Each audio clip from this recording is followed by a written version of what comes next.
Muito bom dia, boa tarde, boa noite. Espera que eu tô ajeitando só a luminosidade aqui para vocês conseguirem me enxergar direito. Pronto, tá, de boa. Então, senhoritas, essa aula é voltada para os alunos do sétimo ano do Colégio Afindisa Freire, a disciplina é Artes. E hoje a gente começa um assunto novo. É a página 80, o capítulo 4, a respeito de intervenção urbana. Tá? É um assunto que não é muito extenso, mas também não é muito pequeno. Mas vamos lá, jogar duro. E aí tem 3 perguntinhas básicas logo no início que vão dizer o seguinte: o que você entende por intervenção urbana. Então você pode parar aí para poder pensar a respeito disso. Pô, o que é uma intervenção urbana? Como assim? Urbano é ideia de cidade. Intervenção, você interferir em algo, interferir na existência, interferir no movimento. Como assim? O que é que dá para pensar a respeito disso? Você já viu pessoas realizando projetos com a intenção de melhorar a vida nas cidades? Porra, que tipo de projeto pode ser esse? Tipo, um projeto de grafitagem, por exemplo, para poder chegar e trazer mais cores para o dia a dia das pessoas, trazer mais cultura, ou então uma intervenção do tipo, sei lá, uma horta urbana. Já ouviram falar em hortas urbanas? Aqui no Brasil a gente acaba não encontrando muito isso, mas no exterior, Estados Unidos mesmo, acaba rolando bastante em algumas comunidades carentes, principalmente, que eles pegam terrenos abandonados pela própria prefeitura, pelo próprio estado, governo e tal. E aí os próprios moradores daquela localidade, eles fazem essa intervenção urbana, eles pegam aquele espaço, tiram tudo que é de construção civil mesmo, tudo que está largado lá, as traças, entulho, lixo, separam tudo, preparam o terreno e faz uma plantação, faz uma horta mesmo, uma horta urbana. Verduras, frutas, legumes, e todos os dias a própria comunidade se junta para poder cuidar daquela horta. Sempre vai ter alguém ali mexendo. Tem a ideia do respeito também. Então, tipo, você não usa nada daquela horta, não mexe. Então, porque muitas vezes são bairros periféricos que a galera acaba tendo dificuldade financeira, inclusive. Então, aquela horta, aquela plantação que tem ali no meio da cidade vai servir para você poder se alimentar e alimentar toda a galera que está ali em volta, toda aquela comunidade que está ali em volta. Então eles próprios cuidam daquilo, né? A importância que se tem isso de uma intervenção urbana que justamente melhora a vida dessas pessoas. Um exemplo que eu dei. O que você imagina que pode estar acontecendo nessa fotografia, especificamente aí da página 80, né? Que aí você vê assim, uma galera sentada. Não é só criança não, tem gente mais velha. Uma galera sentada numa espécie de barco, de mirante, e um bar mais à frente, um local mais à frente escrito praia em cima. Então, que diacho, que intervenção louca é essa daqui? Mas enfim, isso se chama projeto Praias do Capibaribe, no Recife. Capibaribe, o rio Capibaribe, no Recife, que é como se eles tivessem feito uma praia nesse rio, né? Essa ideia aqui que traz assim, esse tipo de intervenção. Mas enfim, aí a gente começa com a leitura da página 81, que diz o seguinte: na última década, assistimos a um fenômeno cultural que invade todas as grandes cidades do mundo: as intervenções urbanas. elas são realizadas nos espaços urbanos de forma independente, em geral anônima, por artistas profissionais e amadores. Como assim, independente, de forma anônima? Significa simplesmente que elas são apócrifas. Hã? Como assim? Melhora isso daí. Elas não têm assinatura. Elas são feitas por pessoas que fazem aquele projeto, que fazem aquela intervenção, mas sem querer faturar em cima daquilo. Tipo, ele não precisa mostrar o rosto para fazer esse tipo de intervenção, para transformar determinado espaço em algo habitável ou algo aproveitável, né, que tem algo para ser admirado. Então, em geral, acaba sendo anônimo, não importa quem é que tenha feito aquilo, a intenção foi fazer justamente para poder melhorar o cotidiano daquelas pessoas que dependem daquele espaço ou que passam por ali cotidianamente.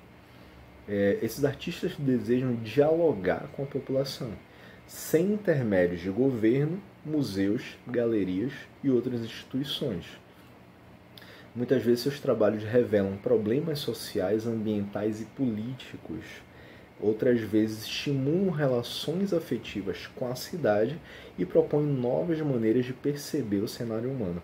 Então vocês veem que quando a gente fala sobre revelar problemas sociais, ambientais e políticos, é conseguir trazer aquela ideia de crítica ou de reflexão. É justamente você fazer uma intervenção urbana, você fazer um grafite, você... Por exemplo, quem é que não viu uma forma de intervenção urbana que chamou muita atenção foi, por exemplo, o que aconteceu na praia de... Eu não lembro agora se Copacabana ou Ipanema. Se eu não me engano, praia de Copacabana, em que depois de, infelizmente, várias pessoas que faleceram por conta do coronavírus lá no Rio de Janeiro, uma determinada ONG, ela chegou e, para poder chamar a atenção das pessoas que estão passando por ali, para chamar a atenção desse problema de saúde, esse problema social, eles fincaram na areia da praia várias cruzes. Se eu não me engano, foi quando o Brasil atingiu a marca de 100 mil mortes. Eles fincaram em torno de 100 cruzes, representando ali as famílias que perderam seus parentes. Então, foi uma forma de chamar a atenção da população para o que está acontecendo. Algo extremamente grave, essa pandemia que está fazendo com que a gente esteja tendo que ter esse tipo de aula assim, através do vídeo. Mas é uma forma de intervenção urbana, que aqui nesse caso não exatamente para melhorar a vida na cidade, mas para chamar a atenção das pessoas que estão passando por ali. Infelizmente tem gente que não entende ainda dessa forma, que aí, nessa intervenção que foi feita mesmo, teve um senhor, uma pessoa louca, que simplesmente chegou na areia e começou a derrubar todas as cruzes, com aquela ideia de que, mas isso é uma gripezinha, isso é mentira, essas mortes é a mídia que está jogando aí, não sei o que. Uma pessoa dessa não perdeu um parente, não perdeu um amigo, não perdeu alguém que ele tenha tido contato na vida, né? Então, pensa dessa forma estúpida. Na maioria dos casos, a mensagem que transmitem pode ser resumida na frase: esta cidade é minha, esta cidade é nossa. No entanto, por não seguir os trâmites legais tradicionais, ou seja, por muitas vezes acabar não tendo permissão para sua realização, algumas intervenções urbanas são consideradas ilegais. De que tipo?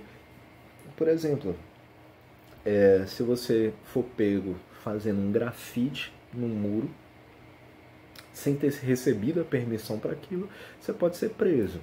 Ou então, como no caso nos Estados Unidos que eu falei das hortas urbanas, se de repente você tem um espaço, por mais que esse espaço esteja sendo mal cuidado pela prefeitura, mal cuidado pela cidade, ou pertence a alguém particular e não cuida, e de repente você vai transformando aquele espaço e ou o próprio Estado, ou o proprietário daquele local chega para você e fala assim, você está invadindo algo que não lhe pertence, está modificando algo que não lhe pertence. Então, você está fazendo um ato ilegal.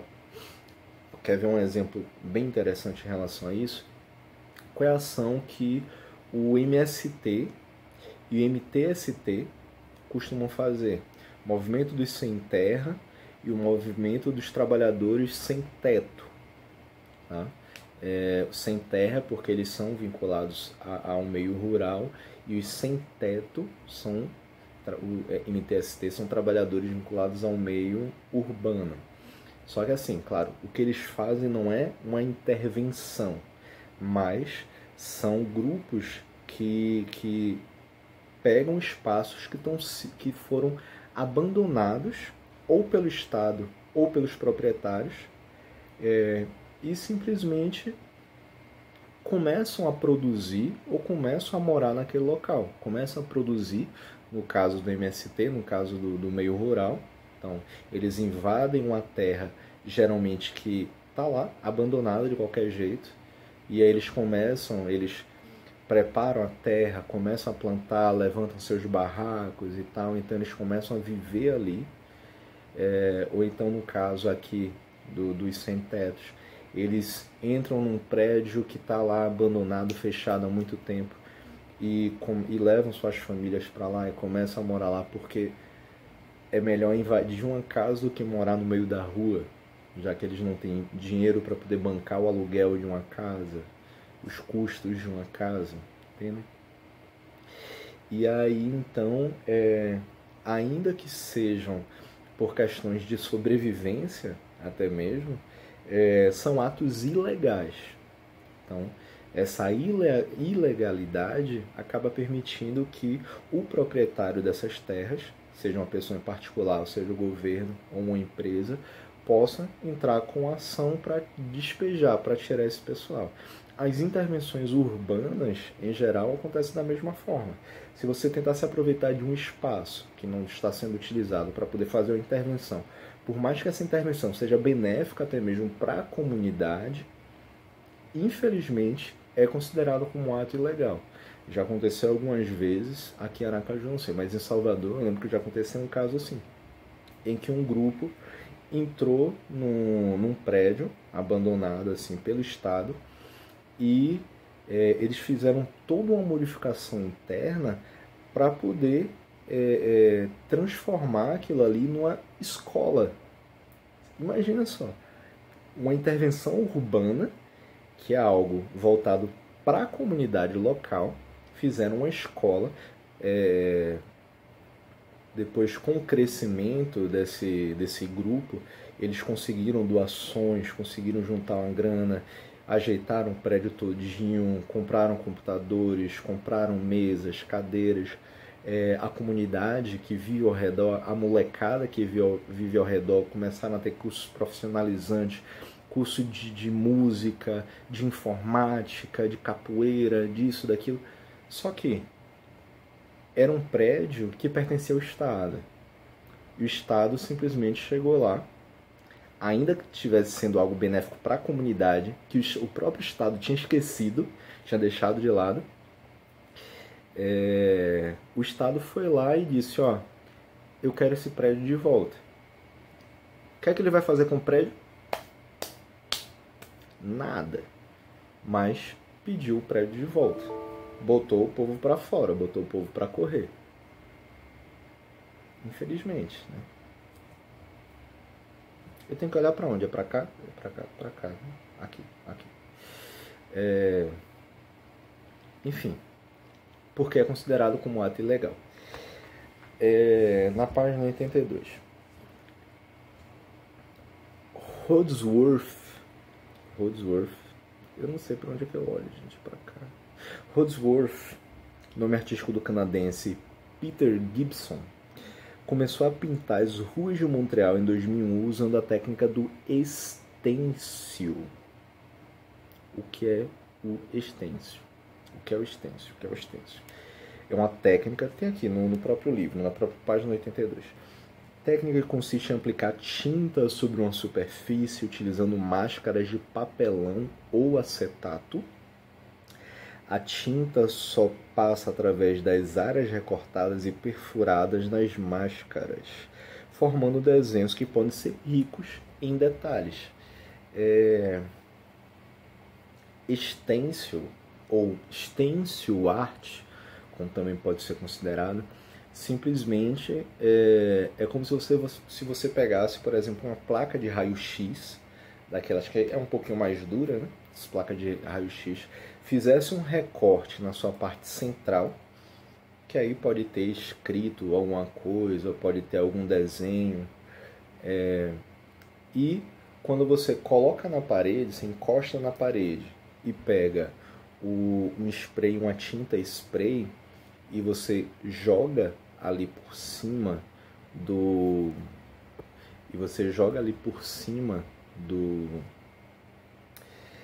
desse, dessa superfície, desse material, a tinta só vai passar justamente na parte onde está escrito alguma coisa, onde tem o desenho, né? Na parte recortada. Então, quando você tira o papelão, tira o acetato, tira essa superfície da frente da parede, o que vai ficar ali pichado, que vai ficar ali grafitado, vai ser justamente o desenho das letras ou da imagem que foi recortada nesse stencil, nessa superfície.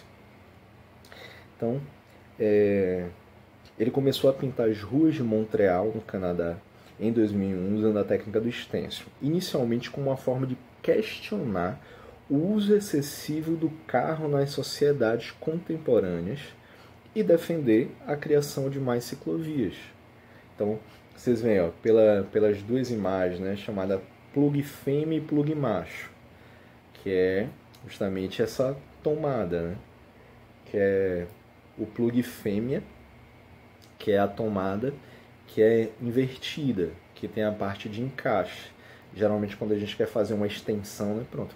Uma extensão, ela tem um plug fêmea e plug macho. Por quê? A extensão você vai colocar ali na parede, né, com o plug macho, que vai encaixar ali, e a parte extensora, geralmente tem lá 3, 4 coisinhas, né, para você encaixar a outra tomada, é o plug fêmea, justamente porque ele permite esse encaixe.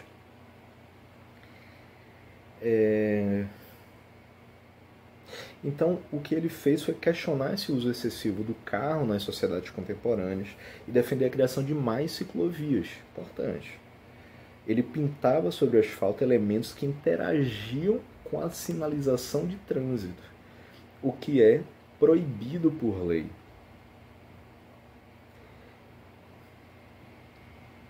Em 2004, o Holdsworth ele foi preso por causa dessas intervenções. Mas, graças ao apoio do público, recebeu uma pena relativamente branda.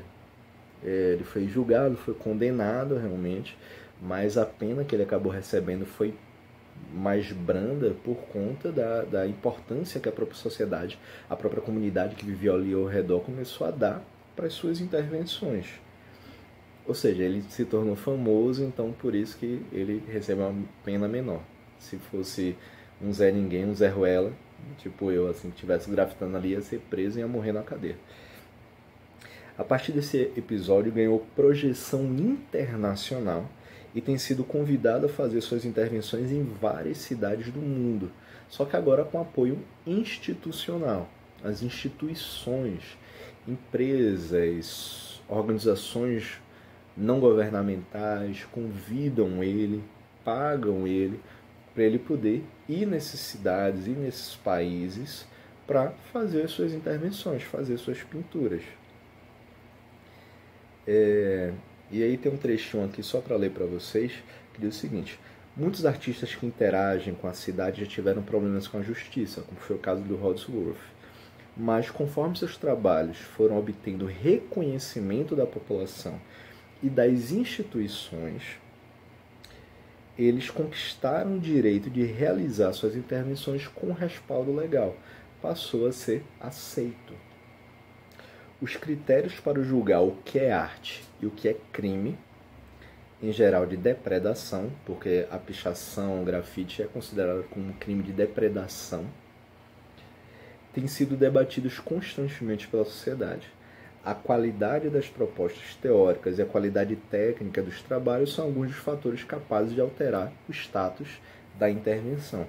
Então, a proposta, ao que se propõe essa intervenção, o que diz essa intervenção e a qualidade dela também, não pode ser feita de qualquer jeito assim, acaba entrando nessa disputa entre artista e Estado, entre artista e o direito, e o julgamento. Né? Eu vou deixar essa parte escrita na descrição do vídeo, que aí pelo menos vocês podem ler e entender um pouquinho melhor. Página 33. O fotógrafo francês J.R. intitula-se um artivista, isto é, um artista ativista. Ele percorre o mundo com um retrato de pessoas nas paredes das cidades. Olha que interação bacana. Olha como fica essa imagem da página 83, como se fossem diversos olhos ou rostos em várias casas, né? Ele percorre então o mundo com um retrato de pessoas nas paredes das principais do povo, retratos de pessoas do povo nas paredes das cidades, muitas vezes de próprios moradores ali. Professor, como é que ele faz isso? Claro, ele vai imprimir. Vocês já viram como é que se cola outdoor? Pronto. O outdoor, você faz várias impressões de cada parte do outdoor, né?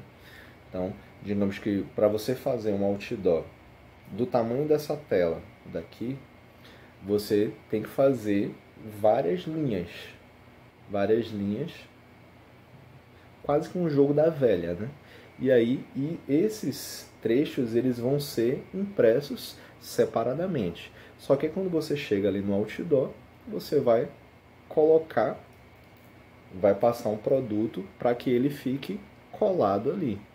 E vai fazer assim com o restante também até ocupar todo o espaço. Esses retratos gigantes funcionam basicamente da mesma forma. Ele vai imprimir um tamanho grande, cada folha, digamos que cada folha de, não sei, cada folha do tamanho de Cauã. Pronto. Cada folha desse tamanho é só ir colando na parede até ocupar o espaço que você quer. E aí pronto. No Rio de Janeiro, ele realizou a série Mulheres São Heroínas, um tributo às mulheres que ele considera os pilares da comunidade nas regiões mais pobres do mundo. Então, ele pegava o rosto de mulheres, principalmente de mulheres daquela própria comunidade, daquelas mesmas casas, e colocavam ali, que é uma ideia de reconhecimento também, para mostrar a força que essas mulheres tinham. Então ele realizou a série Mulheres São Heroínas, um tributo às mulheres que ele considera os pilares das comunidades, as mulheres fortes dessas comunidades, nas regiões mais pobres do mundo. J.R. escolheu moradoras do Morro da Providência, conhecido como a primeira favela do Brasil, para homenagear, e colou o retrato delas em tamanho gigante nas paredes externas das casas da comunidade. J.R. organizou e produziu sua intervenção sem o apoio de organizações culturais ou governamentais. Então, às vezes do próprio bolso dele, ele tirou o dinheiro para poder fazer todo esse trabalho, fazer toda essa intervenção. Deixa eu ver, falta bastante coisa, então vamos fazer aqui. Página 84. A imagem acima mostra muros pintados pelo JAMAC, que é a sigla para Jardim Miriam Art Club, um coletivo fundado em 2003 na periferia de São Paulo pela artista Mônica Nador. Nascida em Ribeirão Preto, no estado de São Paulo, Mônica interessa-se pela criação de padrões, tramas e ornamentos em suas pinturas. Olha que interessante o que é que ela faz com as paredes dessas casas. As casas acabam sendo bem parecidas umas com as outras, né? Mas é interessante como a forma dela conseguir dar cores, dar vida para essas casas, para essa rua, foi justamente para cada casa ela colocar uma cor diferente, um ornamento diferente. E é por isso que aqui ela fala que ela cria padrões, tramas e ornamentos em suas pinturas. Não é só pintar uma parede de azul, uma parede de verde. É chegar e colocar alguns desenhos, alguns ornamentos. Algo para poder chamar a atenção, dizer que é bonito realmente. Né? Com o grupo Jamac, ela realiza pinturas murais com uso de máscaras de acetato, aplicadas tanto no interior quanto nas paredes externas das casas. Então essa pintura não se limita somente à parte externa, também eles pintam a parte de dentro da casa. Em sua oficina, Mônica compartilha seus saberes e autoria seus trabalhos com os moradores do bairro. Ela afirma que o elemento estético que estou discutindo é a ética. Trabalho legal é o que distribui renda. Olha que interessante isso daqui. Nada mais feio que a exclusão. Minha intenção é tornar o belo acessível a um maior número de pessoas. A intenção dela, então, é poder justamente levar essa ideia de cores, levar essa ideia de alegria para as pessoas. Vocês verem, o espaço onde se encontra essas pinturas mesmo, tipo, a rua tá toda calçada, toda bonitinha, mais ou menos, mas vocês veem que aparentemente, pela localização, pelo telhado das casas que estão um pouco mais adiante, são casas relativamente de uma população que não tem dinheiro, que não tem tanto acesso assim, né?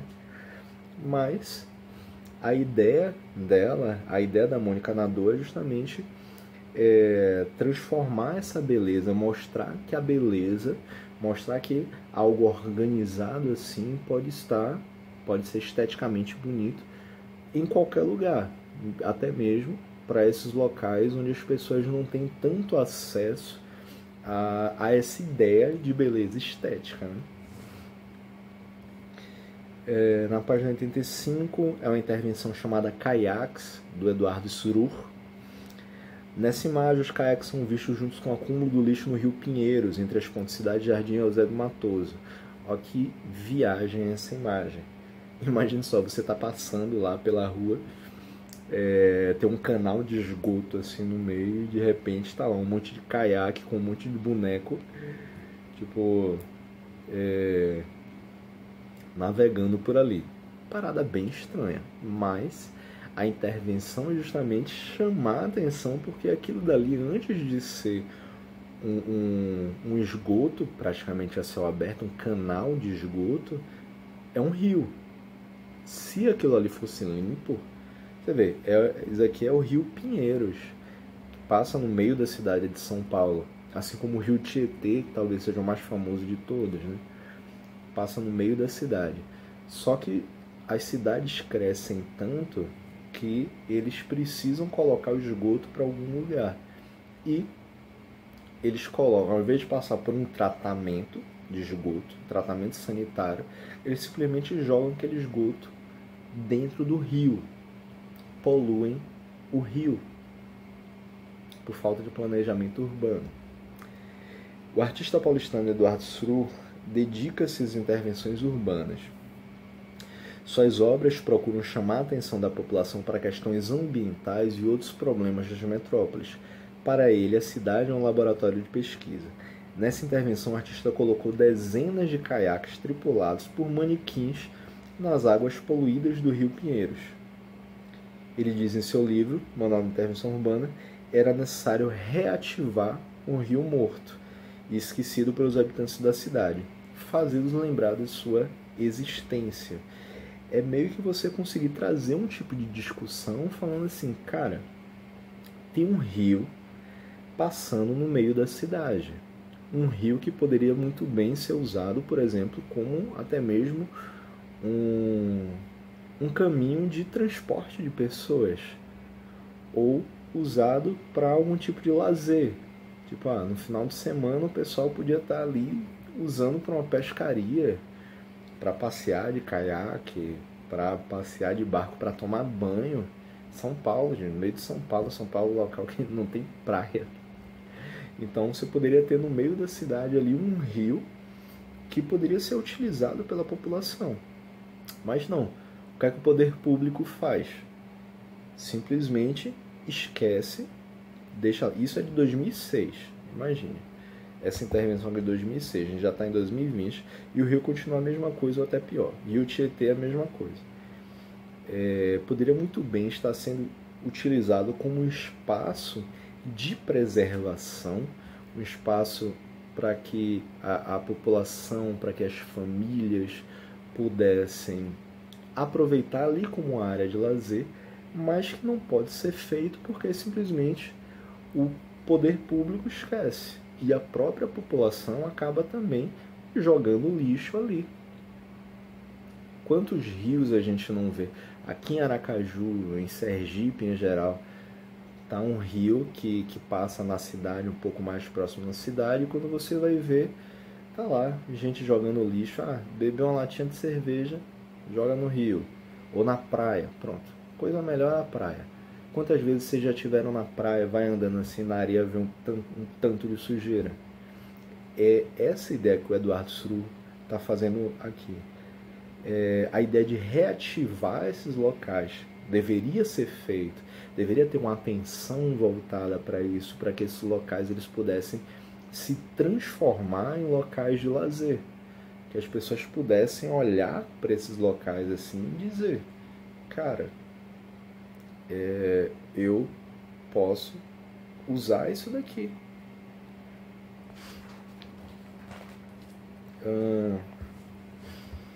Página 86 agora.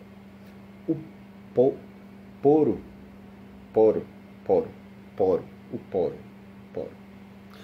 é formado por uma dupla de artistas brasileiros, Brigida Campbell e Marcelo Terçanada, que se uniu em 2002 em Belo Horizonte, a fim de fazer intervenções urbanas e ações efêmeras, que é efêmera, passageiras, ações rápidas. É a partir da cidade que a dupla extrai a poesia e elabora sua crítica à sociedade. Em 2010, eles realizaram uma série de 13 cartazes do tipo lambi-lambi, como o da foto, que foram colocados em locais públicos. Aí a gente tem aqui, o lambi-lambi é um tipo de cartaz usado para propaganda ou para exibir conteúdo artístico ou crítico colado em muros e tapumes na cidade. Lambi-lambi, por exemplo, pode ser aquele cartaz de sua banda favorita, né? O show que vocês estão querendo ir e tal, que está colado na parede, no muro da cidade. Tá? Já viram aqueles, como se fosse um cartaz mesmo, né? Cartaz enorme dizendo assim, Deivinho Novaes, no espaço tal dia, com participação de não sei quem, não sei o que lá, colado lá na parede. Então, é esse tipo, lambi-lambi. Esses cartazes são lambi-lambis, são feitos para serem colocados na rua e tal. E aí olha que interessante esse tipo de intervenção, esse tipo de crítica que eles colocam ali. Tem ali, outra casa foi demolida, o que tem escrito no cartaz. Não tem problema, na casa velha, vai ser um lindo prédio novo, preservar a memória, coisa do passado, ponto para especulação imobiliária, BH, cidade de demolição. Tipo, é uma crítica à falta de moradia. Vocês lembram que eu estava falando sobre o MTST, do pessoal com sem teto? Eles ocupam espaços que antes estavam abandonados pelo poder público ou por particulares. Aqui, geralmente é o que o próprio governo faz. Tipo, é um espaço que está ali abandonado já tem algum tempo, que pode ter até mesmo uma importância cultural ou histórica para a cidade, e de repente é demolida, ao invés de se resgatar um pouco da história, da cultura daquele local, transformar aquele espaço, de repente, em algo voltado para a própria comunidade em geral, o que é que eles fazem? Eles demolem, eles derrubam e vende para a iniciativa privada que chega e constrói o quê? um prédio naquele local. Geralmente não é nem casa, porque as cidades estão crescendo para cima, né? Não é para o lado. Constrói um prédio naquele local. Um prédio vai ser algo benéfico para a comunidade? Não. Um prédio vai ser dividido em vários apartamentos em que particulares vão comprar, vão ter seu espaço ali nesse local. Mas quando eu falo sobre comunidade, por exemplo, beleza, teve que derrubar porque estava com um problema estrutural, tudo bem. Mas por que não criar uma praça para que a comunidade, todas as pessoas que estão ali ao redor, possam chegar e usufruir desse espaço? Por que não pode ser feito isso? Ou então revitalizar aquele espaço para poder, ao invés de vender, conseguir levar pessoas que não têm onde morar para ali. Dar condições para essas pessoas, dar dignidade a essas pessoas, uma moradia digna. Enfim, entre outras mensagens, os cartazes divulgam textos como cozinhar é revolucionário e plante novas árvores na sua rua, para não deixar a cidade cinza, né, sem conseguir respirar direito. No trabalho que você vê nessa página, os artistas criticam a destruição do patrimônio histórico de Belo Horizonte, com um teste de múltipla escolha. E por último,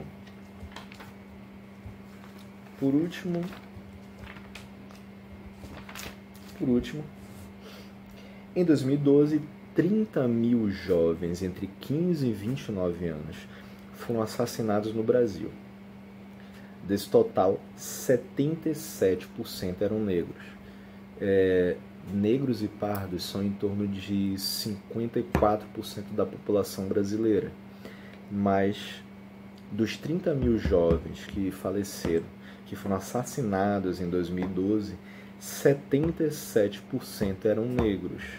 Então, olha essa diferença, olha a discrepância em relação a isso. A juventude negra morre muito mais do que a juventude branca. Para chamar atenção para esses índices alarmantes, um grupo de jovens que se intitula Juventude Marcada para Viver se reuniu em uma performance no Rio de Janeiro. A um sinal sonoro, eles se jogaram subitamente no chão, no Largo da Carioca, no centro da cidade. Depois, com pincel e tinta branca, fizeram marcas no chão, como aquelas que a polícia faz para estudar os casos de assassinato, que a gente acaba vendo muito em filme, principalmente, né? Galera lá, o cara tá morto lá no chão, e aí eles fazem todo o contorno de uma linha branca para poder representar o local onde foi encontrado o corpo, né?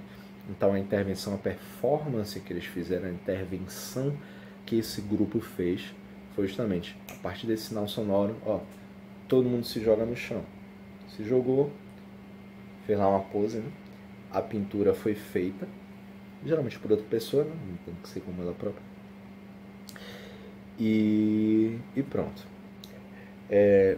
Misturando o contorno das silhuetas com o desenho geométrico do piso da praça, olha que interessante, aí é só olhar a imagem, produzindo expressão gráfica cheia de significado. As pessoas que circulavam no local foram confrontadas por essas marcas da morte. E o que é mais interessante nesse caso daqui? Vocês veem que esse espaço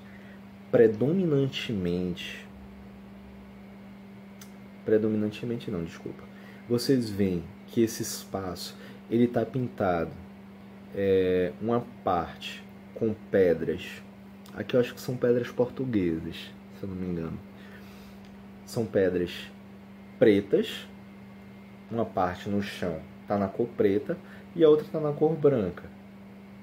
Só que esses jovens, agora sim, predominantemente, se jogaram na parte preta.